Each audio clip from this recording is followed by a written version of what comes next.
So this afternoon, I'm excited to have the opportunity to talk about supplier diversity, sustainability, and the Sustainable Development Goals. As Scott indicated, this is what I do every day. This is what I love and what I'm passionate about. And so today provides an opportunity to share a little bit more about that supplier diversity, certainly the opportunity to create new work situations and opportunities for diverse suppliers, to identify diverse suppliers for inclusion into those business opportunities.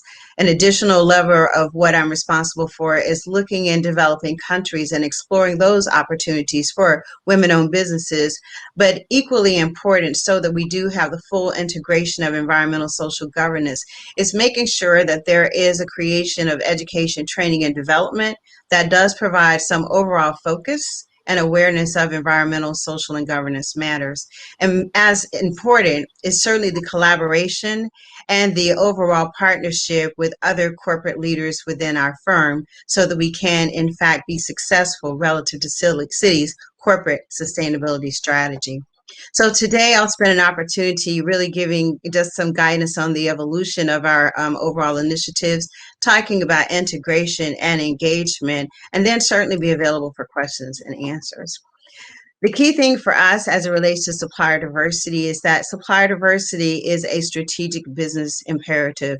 It's not a nice to have, it is a must have. When you talk about supplier diversity and sustainability, it's very akin to when we're looking at our community base, our employee base, and our customer base. When we have diversity in those areas, we are sure to have both economic growth, but most importantly, we're going to have the opportunity for continued advancement, innovation, creativity, and then at the end of the day, overall growth across the globe. So when we talk about supplier diversity at Citi, it is inclusive of all diverse suppliers, similar to the way that we look at workforce diversity. But most important for us is ensuring that the Sustainable Development Goals is a part of that discussion. And one of the things that we focused on the past couple of years is a book or document, so to speak, that we focused on called Banking on 2030, based on our own commitment and goals to ensure that the Sustainable Development Goals are integrated into both supplier diversity and sustainability. And of course, there are 17 of those goals, and there are some very specific ones that I, in fact, focus on within just the supplier diversity practice alone. And that does include certainly gender equality, decent work and economic growth. Number 10, the reduction of inequalities, peace, justice, and strong institutions, and partnership for goals.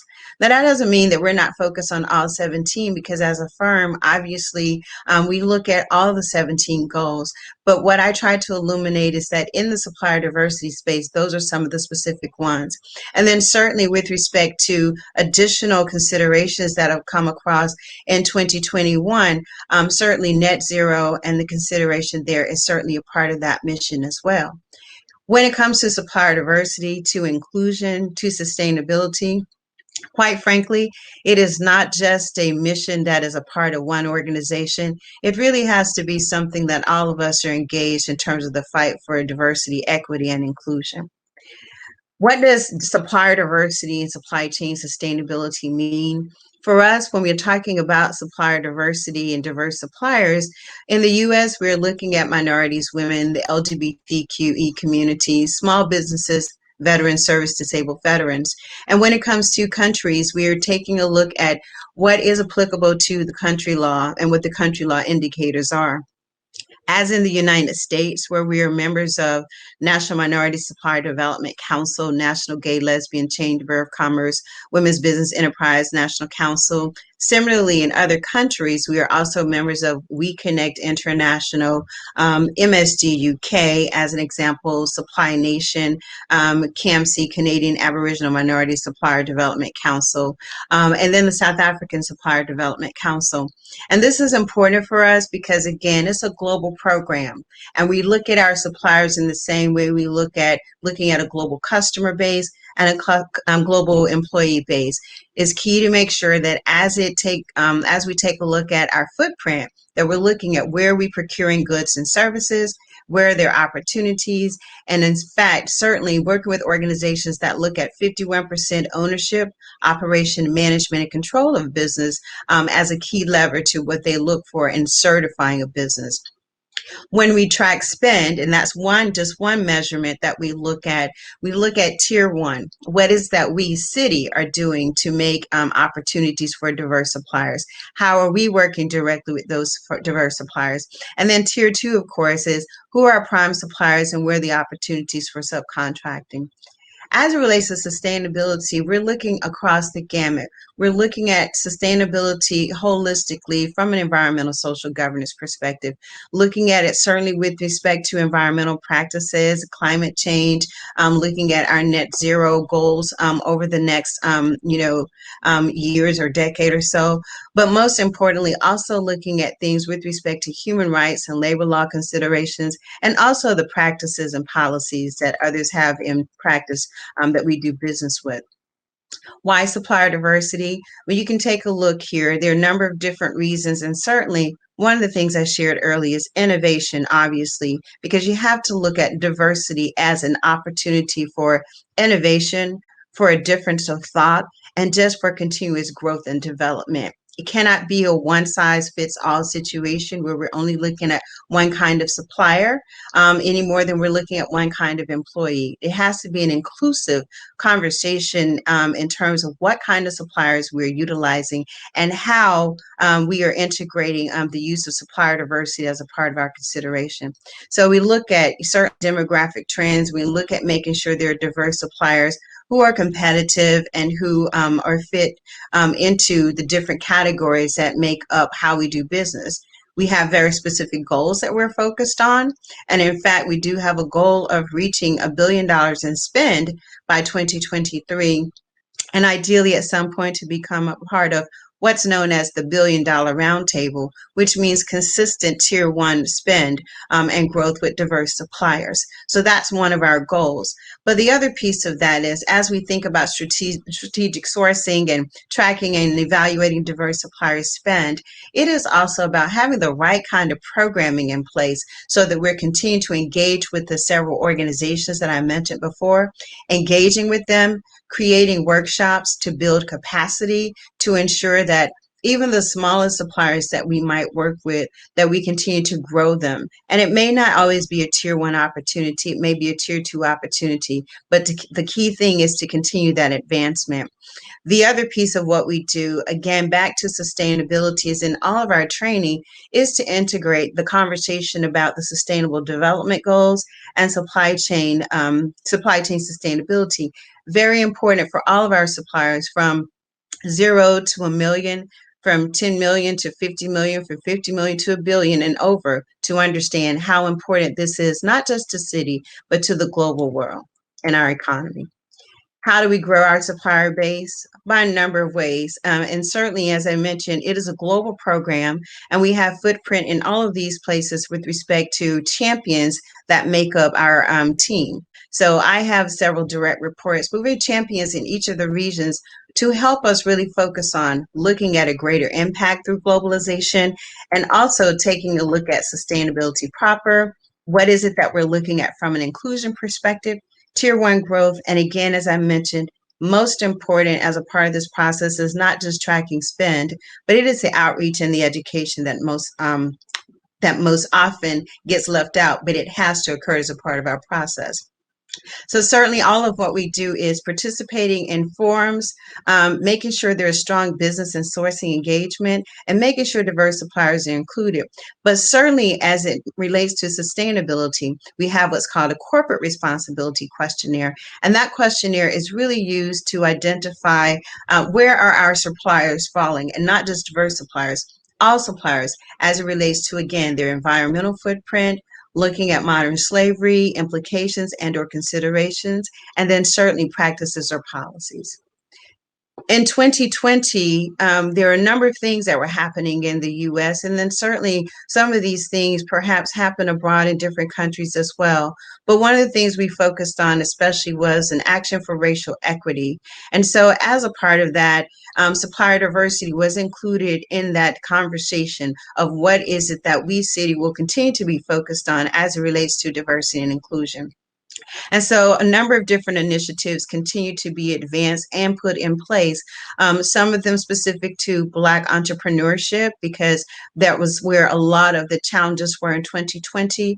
But in general, just continue to invest in growth and development overall. So what you'll see here on this chart, of course, is specifically in the procurement space, is to continue to increase our spend overall with Black businesses to the tune of 350 million. But again, the overall goal is to get to $1 billion in spend over the next year or so. We have a sustainability journey. And the journey of sustainability certainly doesn't just start with the supply chain.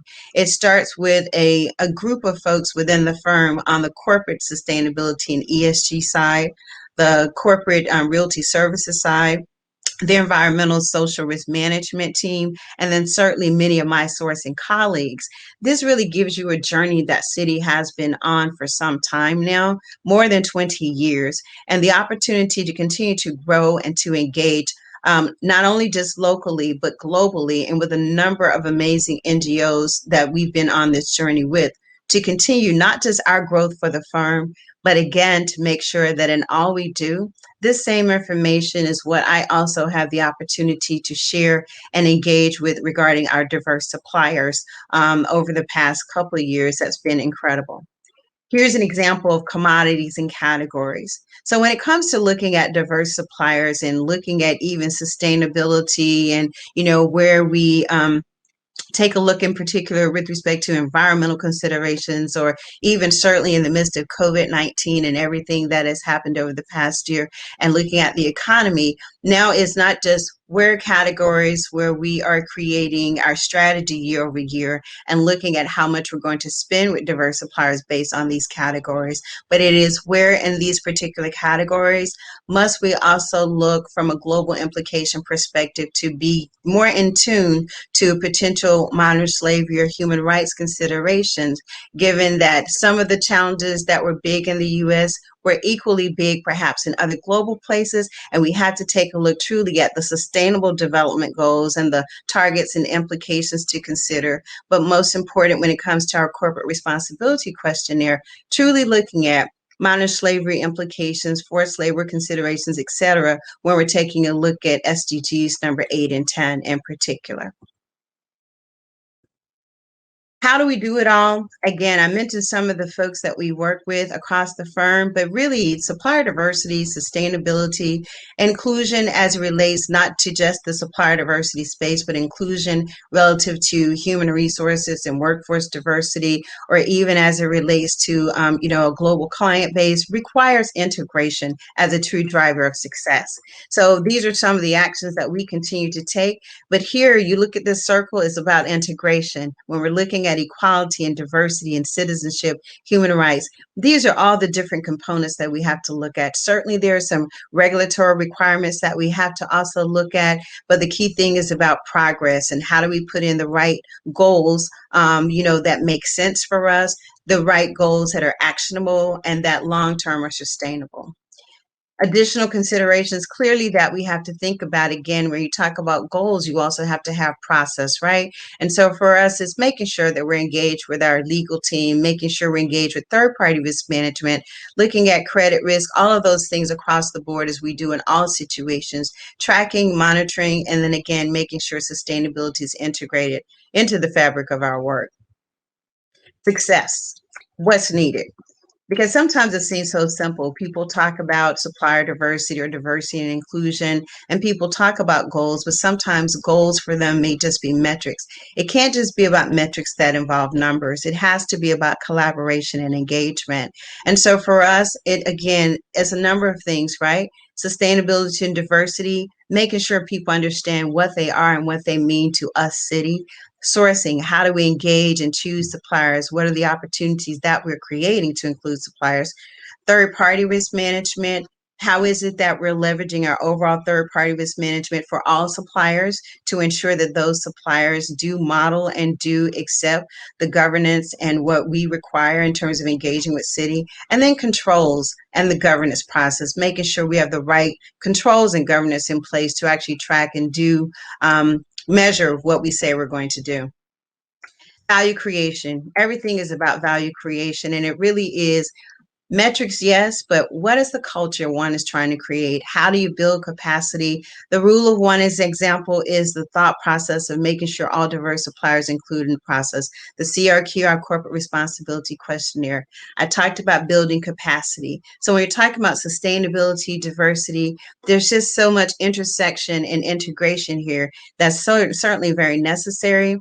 But in all of it, none of it can be a part of one part of an organization. It's just not one department. It's about collaboration, discussing what is it that the firm wants to be or an organization wants to be in an NGO. How do you create the value creation for what you say you're going to do? And where's the partnering? What are the options? How do you mentor people? What's the innovation? What are your goals, whether it's 700 million, 800 million, or a billion? And then what's the strategy that you put in place? A business case, clear indication of how do you continue to be successful when it comes to a global supplier diversity and sustainability initiative is really taking a look at what does globalization mean for you? What are the country laws in place? Who are the diverse suppliers that you have an opportunity to grow? Who are the diverse suppliers that are currently doing business with you? And what is sourcing's footprint as it relates to their plan of progress and access over the next 12 to 18 months? That's just some of the consideration that we put into play when we're thinking about supplier diversity and sustainability. And really, when you're talking about transformational leadership, is key. One has to be knowledgeable, certainly, whether it's in the sourcing side, the community development side, the legal side, third party risk management, but we all also have to be visionary and we have to be change agents. And then most important, we all have to want to inspire people. When we're talking about the integration of the Sustainable Development Goals, there are 17 of them. There are global goals with the intent that we reach them by 2030. In order to reach them by 2030, we all definitely have to try to work together to truly understand what does integration, diversity, and inclusion look like in a global landscape? And how is it that each of us take a part of that, whatever the country we're in, whatever the company that we're in, to look at our practices and policies in place? And how do we continue to be change agents to really make some of those goals not just happen, but sustainable? And then finally, as you think about supplier diversity and inclusion and sustainability, not simply from a city perspective, but truly take a look at the Sustainable Development Goals. Again, there are 17 of them. Every single one of them may not be something that your company, your firm, or you as a small supplier, if you happen to be one, can do. But there are certainly some that you can take a look at so that diversity, inclusion, and sustainability become a part of who you are in that vein, or even if you're growing as a supplier, about understanding who you are. So this is for everyone. From an influencer perspective, who am I? Who are we? What's your brand? How do you lead? How do you show up?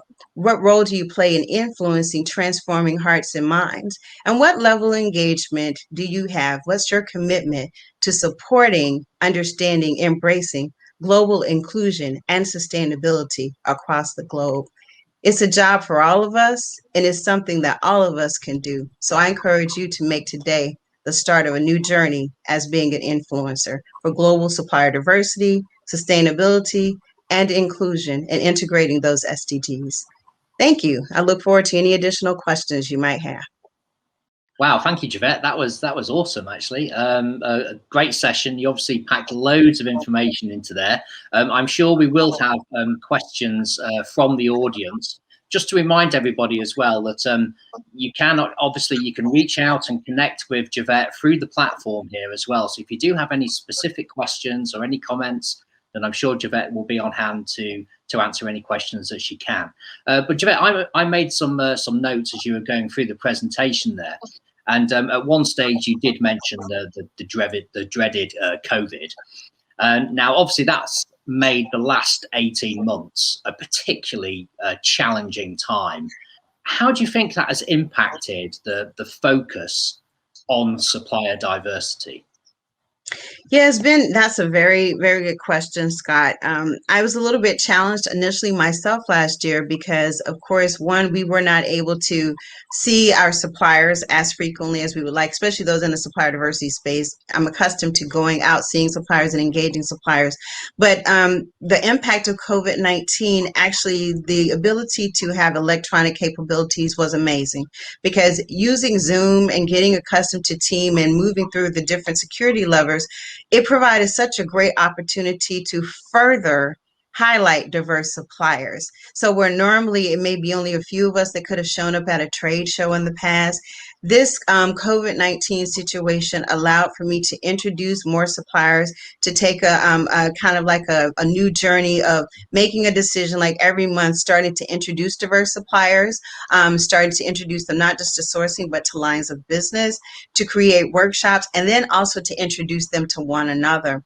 And so in addition to, as an example, that action for racial equity, we started every week initially, but now every 2 weeks, where we have this action for racial equity discussion, looking at the suppliers that we're meeting, what are the opportunities for continued engagement. So it really allowed more engagement, more opportunities to introduce suppliers. And so that was definitely a plus.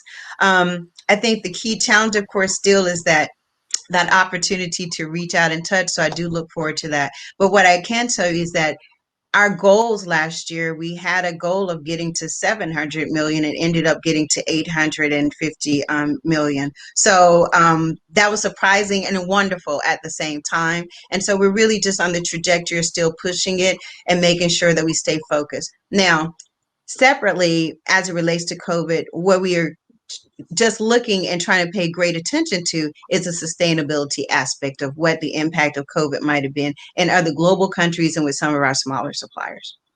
Yeah, completely understand that.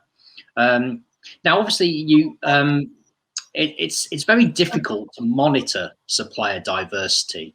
And while it's something that so many organizations, large and small, are focusing on and trying to achieve, how difficult actually is it to achieve that goal of supplier diversity? Actually, it really is not that difficult. I think if you have the right process in place, right? And I think some part of it, of course, obviously when you track spend, that's not that difficult because you work with your right analytics team, to kind of like really have the right tools in place within a firm to look at how you're sourcing, what you're sourcing, and tracking that. But the other piece of when you have other people that are engaged, again, that integration, where it's not Javette trying to figure out what's happening in South Africa and the UK alone. I'm working with a team of champions that are engaged in the process, and they are aligned with the We Connects of the world, or the MS Minority Supplier Development Council UKs of the world, or South Africa Supplier Development Council. So having champions to also be integrated from a membership perspective. They're having sessions virtually this past year. That was the beauty of Zoom and Teams, et cetera. To doing business with city kind of events, so that we are tracking those suppliers that we're doing business with, but also getting the opportunity to meet new suppliers. And the challenge, though, when it comes to looking at supplier diversity and sustainability is now when you're talking about tracking further into tiers and looking at sustainability and, making sure there are modern slavery implications, et cetera, that is kind of like where we're trying to figure, okay, making sure, do we have the right information to really be able to track and understand what those levels are? But I think so far it has not been that difficult because we at least have champions in each of the regions. We're engaged in each of the countries with organizations that focus, and we're able to get information. And we try to be engaged with the suppliers as well. But it's still an evolution because this, of course, is the first time any of us have been sitting in our homes working, for over a year and a half, right, with no real human interaction. But so far, okay, but still growing and still making sure we have the right methodologies, process, and controls in place. Okay, and I just want to pick up on one point you made there. You're talking about having the champions, around the world and in different regions. Is it fair to say that supplier diversity is more important in certain geographical regions than it is in others? I can't really say that because actually the good news is we have champions in every region, right? So, but I can say perhaps the question might be, is it more challenging? And that may be perhaps the case for sure, right? Because we don't go to a region and just say we're focused on the same way diversity is in the United States, it is in MSD, is in the United States, in the UK, excuse me. Obviously, that's not the case. We have to look at the country laws, privacy concerns, and whatever the country is saying. If the country is saying a certain category of suppliers represents diversity, then that too is what we're taking a look at. And we don't try to deviate from that. That is why it's so important for us to align with some of these organizations who certify, who do the initial due diligence of understanding that a supplier is 51% owned, operated, and controlled. Now, of course, in some of the regions, our focus is more on women because We Connect is in a number of different countries, and sometimes when it comes to working with women-owned businesses globally, there are some clear definitions and opportunities to work with We Connect. But right now, we do have champions in every region, and essentially, there's someone that represents MSD UK, South Africa Supplier Development Council, Supply Nation, We Connect, and then of course we're aligned with NGLCC in the US, and they have a few chambers globally. Okay, great. I think that's all we have time for. Unfortunately, we could have spoken for hours about this subject, I'm sure. I'm also sure that you'll have lots of connections and questions sent to you directly via the platform as well. But for now, Javette, thank you so much for your time. Another great session. Thanks for sharing your insights and your experience. And I look forward to speaking to you again. Thank you, Scott. It was a pleasure. And thank you so much for having me today. It was a pleasure.